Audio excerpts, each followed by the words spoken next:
మీ వ్యాపార ప్రకటనల కోసం ఈ నంబర్ను సంప్రదించండి. Hi viewers, welcome to our channel. ప్రస్తుతం మనతో పాటు సీనియర్ జర్నలిస్ట్ దాము బాలా సార్ వారితో మాట్లాడారు. నమస్కారం సార్. నమస్తే సార్, టీడీపీ జనసేన మొదటి విడత అభ్యర్థుల్ని ప్రకటించిన తర్వాత చాలా చోట్ల చాలా మంది రెబల్స్ గా మారుతున్నారు. కొంతమంది ధర్నాలు కూడా చేయడం చూస్తున్నాం. మరి దీన్ని ఎలా డీల్ చేస్తారు వాళ్ళు సార్? టీడీపీ జనసేన తరపున మొత్తంగా 118 సీట్లు అనేది అన్నారు. అందులో 94 టీడీపీ అనౌన్స్ చేస్తే 5 జనసేన అనౌన్స్ చేస్తుంది. అంటే 99 చోట్ల అనౌన్స్మెంట్లు జరిగాయి. దీనివల్ల ఏమవుతుందంటే ఇటు టీడీపీలోనూ అటు జనసేనలో కూడా తిరుగుబాట్లు అనేవి స్టార్ట్ అయినాయి. అది పెద్ద స్థాయిలో కాలేదు కానీ లోకల్గా చాలా ఇబ్బందులు వస్తున్నట్టుగా మనకు అర్థమవుతుంది. ముఖ్యంగా టీడీపీలో సీనియర్స్కి టికెట్లు ఫస్ట్ లిస్ట్లో ఇవ్వలేని పరిస్థితి ఉంది. ఇటు ఎరపతినేని శ్రీనివాసరావు కానీ, తర్వాత దేవినేని ఉమా కానీ, గోరంట్ల బుచ్చయ్య చౌదరి కానీ, గంటా శ్రీనివాసరావు కానీ, ఆనం రామనారాయణ రెడ్డి, సోమిరెడ్డి చంద్రశేఖర్ రెడ్డి, పీతల సుజాత, కళా వెంకటరావు, చింతమనేని ప్రభాకర్ రెడ్డి, ఆలపాటి రాజా, పరిటాల ఆయన సీనియర్ కాకపోవచ్చు కానీ పరిటాల శ్రీరాములకు కూడా ఇవ్వలేదని చెప్తున్నారు. సో ఈ కాంటెక్స్ట్లో చాలా చోట్ల ఇబ్బందులు ఎదుర్కొంటున్నారు. బట్ చంద్రబాబు వాళ్ళందరినీ పిలిచి కొన్నిటిని అడ్జస్ట్మెంట్లు చేయడం, కొందరికి వేరే హామీలు ఇవ్వడం, ఇవన్నీ చేస్తున్నారు. నిన్న కూడా గంటాని కలిశారు, దేవినేని కలిశారు, ఉమాని కలిశారు. తర్వాత ఈయన మన గోరంట్ల బుచ్చయ్య చౌదరికి అయితే మళ్ళీ మామూలుగా అయితే రాజమండ్రి రూరల్ని జనసేనకి కేటాయించారు, కానీ గోరంట్ల బుచ్చయ్య చౌదరి అలిగాడని చెప్తున్నారు. దాంతో మళ్ళీ పవన్ కళ్యాణ్తో మాట్లాడి జనసేన కందుల దుర్గేష్ను ఒప్పించి అతన్ని నిడదవోలుకి మార్చి, ఎందుకంటే నిడదవోలులో కూడా జనసేన ప్రజెన్స్ బాగానే ఉంది. చంద్రబాబు కూడా దుర్గేష్తో ఫోన్లో మాట్లాడి మీరు అది తీసుకోండి, మేము అక్కడ కూడా మా కేడర్ స్ట్రాంగ్గా ఉంది, మేము మీకు హెల్ప్ చేస్తామని చెప్పి కందుల దుర్గేష్ను ఒప్పించి అటు పంపించారు. ఈయనకైతే రూరల్ హామీ ఇచ్చారని చెప్తున్నారు. ఇక అనకాపల్లిలో పీలా గోవింద సత్యనారాయణ, ఆయనకి టికెట్ రాలేదు, ఎందుకంటే దాన్ని జనసేనకి ఇచ్చారు, కొంతాల రామకృష్ణకి అనకాపల్లి ఎమ్మెల్యే సీటు. దానివల్ల అక్కడ కసింకోట, అనకాపల్లి మండలాలలో ఉన్న తెలుగుదేశం నాయకులు ఈ పీలా గోవింద సత్యనారాయణ అనుచరులు పెద్ద ఎత్తున మొన్న ధర్నాలు చేయడం, రాస్తారోకోలు చేయడం ఇవన్నీ చేస్తున్నారు. ఇక ఎమ్మిగనూరు మాసాని సోమనాథ్ అనుచరులు అక్కడ నిన్న హల్చల్ చేశారు. బీసీ జైహో సభలో వాళ్ళ నిరసన తెలియజేశారు.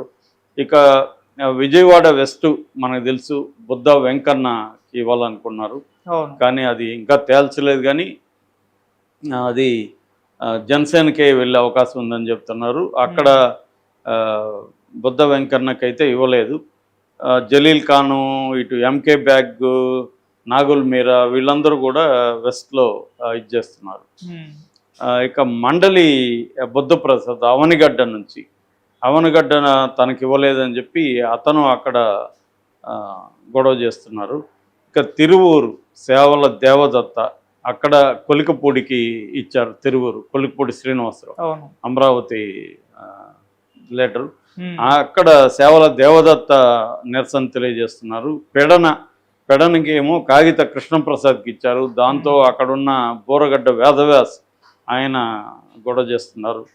ఇక దేవినేని ఉమా, వసంత కృష్ణప్రసాద్, బోడే ప్రసాద్, కేసినేని చిన్ని వీళ్ళందరూ కూడా గందరగోళంలో ఉన్నారని చెప్తున్నారు. ఎందుకంటే మైలవరం, పెరుమలూరు నుంచి వీళ్ళు రావాలి, అక్కడేమో ఇంకా అనౌన్స్ చేయలేదు.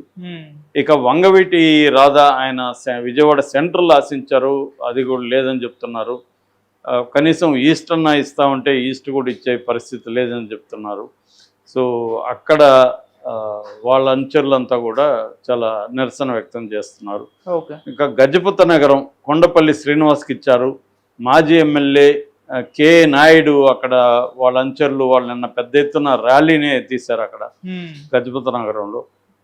ఈయన కొండపల్లి శ్రీనివాస్ వైసీపీ నుంచి తెలుగుదేశంలో చేరినారికి ఇచ్చారు, ఇక్కడ మేము ఎప్పటి నుంచో పనిచేసుకుంటున్నాం, మాకు ఇవ్వలేదని వాళ్ళు గొడవ చేస్తున్నారు. కానీ నెల్లిమర్ల జనసేనకి వెళ్ళింది. కర్రోతు బంగారాజు అక్కడ తెలుగుదేశంలో నాయకుడిగా ఉన్నారు, ఆయన ఆశిస్తున్నాడు, ఆయనకి ఇవ్వలేదని వాళ్ళ వర్గం నిన్న చేశారు. ఇక చిత్తూరులో గురజాల జగన్మోహన్ తీసుకొచ్చారు. ఆయన బెంగళూరు నుంచి తీసుకొచ్చారు, ఇక్కడ లోకల్ కాదని చెప్పి అక్కడ ఉన్న సిఆర్ రాజన్ వాళ్ళు అక్కడ గొడవ చేస్తున్నారు. పెనుగొండ సవితికి ఇచ్చారు, బీకే పార్థసారథి వర్గం, ఆయన మాజీ, ఆయన వర్గం నిన్న అక్కడ గోల్ చేస్తున్నారు. ఇక తంబల్లపల్లి జయచంద్రారెడ్డికి ఇచ్చారు, అక్కడేమో బీ కొత్తకోట నుంచి శంకర యాదవ్ గొడవ చేస్తున్నాడు. ఇది ఇలా బేసిక్గా తెలుగుదేశంలో అనేక చోట్ల నుంచి నిరసనలు, రకరకాల గొడవలు అనేవి మొదలవుతున్నాయి. గందరగోళ వాతావరణం అయితే ఉంది. నాకు తెలిసి ఇవన్నీ కూడా చంద్రబాబు సర్దుకుంటాడని అనుకుంటున్నాను. ఏమన్నా ఉన్నప్పటికి కూడా టైం పడుతుంది. ఎందుకంటే ఇప్పుడు వాళ్ళు పెద్ద ఎత్తున పొలవమని వెళ్ళి వైసీపీలో చేరి వైసీపీలో సీట్లు ఇచ్చే పరిస్థితి లేదు. యాక్చువల్గా వైసీపీతో పోలిస్తే ప్రామినెంట్ తెలుగుదేశం లీడర్లు ఎవరు గొడవ చేసే పరిస్థితి లేదు. దానికి మళ్ళీ ఒక ఆబ్జెక్టివ్ కారణం ఉంది. అదేంటంటే వైసీపీలో 151 మంది సిట్టింగ్లో ఉన్నారు.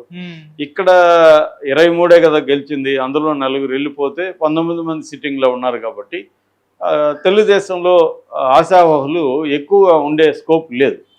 కాబట్టి ఇక్కడ టీడీపీ వైసీపీతో పోలిస్తే టీడీపీలో రెబల్స్ అనేది అంత పెద్ద ఎత్తున లేదు.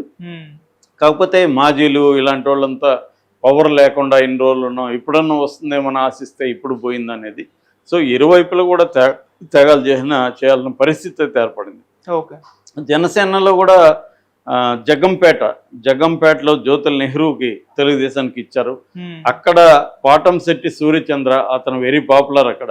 ఎందుకంటే అతను పవన్ కళ్యాణ్ కోసం ప్రాణం ఇస్తానని చెప్పి ఆయన ఎప్పుడు చూసినా జనంతోనే ఉండడం, రకరకాల కార్యక్రమాలు చేస్తూ పాటంశెట్టి సూర్యచంద్ర, పాటంశెట్టి శ్రీదేవి వాళ్ళ దంపతులు చాలా పాపులర్ అక్కడ. వాళ్ళకి వస్తుంది అనుకున్నారు, వాళ్ళకి ఇవ్వలేదు. దాంతో ఆయన ఆమరణ నిరాహార దీక్ష స్టార్ట్ చేశాడు, జ్యోతుల నెహ్రూకి ఇచ్చారని. ఇక కందుల దుర్గేష్ కూడా అసంతృప్తితో ఉన్నాడని చెప్తున్నారు. కానీ ఆయనైతే మీడియాతో నేనేం లేను, ఇదంతా వైసీపీ వాళ్ళ ప్రచారం అని చెప్తున్నాడు. ఆయనకి ఎట్లాగో ఇది నిడదవోలుకి ఇచ్చారు. అయితే నిడదవోలులో టీడీపీకి సంబంధించిన బూరుగుపల్లి శేషారావు వాళ్ళ గొడవ చేస్తున్నారు అక్కడ. ఈ కందుల దుర్గేష్ నాటు పంపించేసరికి ఇక్కడ తణుకులో రామచంద్రరావు పెద్దాపురం టీడీపీ ఎమ్మెల్యే చిన్నారాజప్కి ఇవ్వడంతో అక్కడ తుమ్మల బాబు జనసేన లీడర్ ఆయన గొడవ చేస్తున్నాడు. ఇక అట్లాగే అంబేద్కర్ కోనసీమ జిల్లాలో కొత్తపేటలో చెల్లాబాబి టీడీపీకి ఇస్తే అక్కడ జనసేన వాళ్ళు గొడవ చేస్తున్నారు. ఇలాగా పెద్ద స్థాయిలో లేదు, కానీ లోకల్గా ఎక్కడికక్కడ ఇబ్బందులు అయితే ఉన్నాయి. ఎందుకంటే మరోవైపు జనసేనలోనే కొంతమంది ఈ 24 ఇవ్వడం పట్ల తీవ్ర వ్యతిరేకత వ్యక్తం చేస్తూ సోషల్ మీడియాలో జన సైనికులు చాలామంది పోస్టులు పెడుతున్నారు. అంటే పవన్ కళ్యాణ్ని నమ్మి మేము మోసపోయినాము, వైసీపీ వాళ్ళ విమర్శలు నిజం చేశారు, పవన్ కళ్యాణ్ కనీసం 40 అన్నా ఇస్తారు వరస్ట్ అనుకున్నాము, 24తో ముగిచ్చారు అని చెప్పి చెప్తున్నారు. ఇటు హరిరామ జోగయ్య కూడా మళ్ళీ ఒక లేఖ రాశాడు, ఇంత ఘోరమా అని ఆయన ఇది చేశాడు. కనీసం 2.5 సంవత్సరం సీఎంగా చూడాలనుకున్నారు, తెలుగుదేశాన్ని అంటే చంద్రబాబుని గెలిపించడానికో జగన్ గెలిపించడానికో కాపు సామాజిక వర్గం పనిచేయాలా అని ఆయన వాపోతున్నాడు. సో నాకు తెలిసి ఇవన్నీ సర్దుకుంటాయని అనుకుంటున్నాను. పెద్ద ఎత్తున ప్రభావం చూపకపోవచ్చు.